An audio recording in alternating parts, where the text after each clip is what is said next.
السلام علیکم دوستانو، د کرکټ په اړه د نن تازه څلور مهم خبرونه.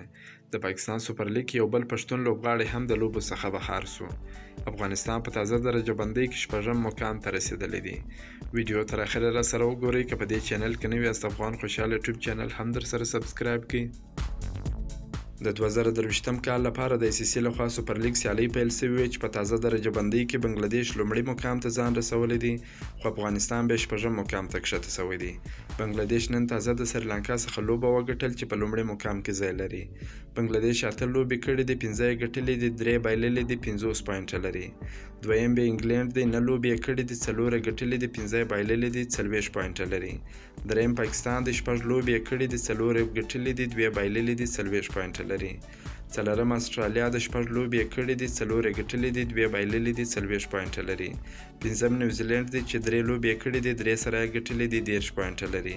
شپږم افغانستان دی چې د هم 3 لوبې کړې دي، 3 سره یې د آیرلینډ څخه ګټلې دي، 30 پوینټه لري.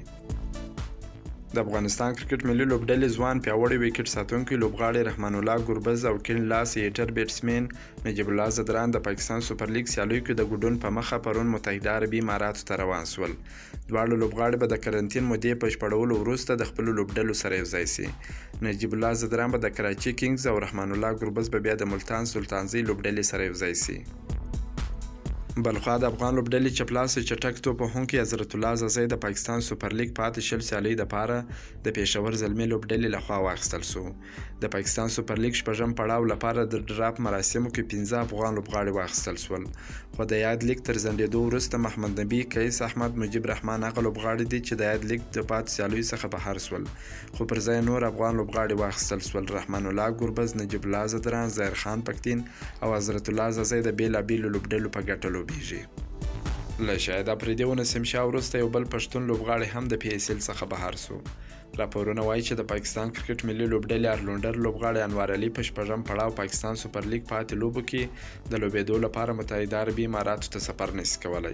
پښتون لوبغاړی انوار علي چې په PSL لیګ کې د کویټې لوبډلې په ګټه لوبیږي، د کراچي ښار په یو هوټل کې د خپلې لوبډلې سره یوځای و چې د کورونا وایرس ټیسټ یې مثبت ښودل شوی دی، د خپلې لوبډلې څخه جلا شوی دی. له دې وړاندې د کوټې لوبډلې یو بل پښتون ځوان لوبغاړی نسیم شاه چې ویل کېدل د کورونا وایرس د ناروغۍ لپاره د واضح شوي اصول او لارښوونه یې سرغړونه کړې وه، په یاد لیګ کې د ګډون څخه منع شوی. خو د پاکستان کرکټ ملي لوبډلې پخوانی ارلونډر لوبغاړی شاهد افریدي بیا د ملا د درد له کبله د یادو سیالیو څخه بهر شوی دی.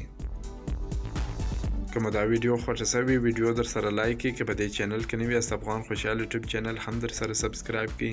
د نور تازه معلوماتو لپاره هم زموږ سره اوسئ. تر بلې ویډیو پورې د الله په امان.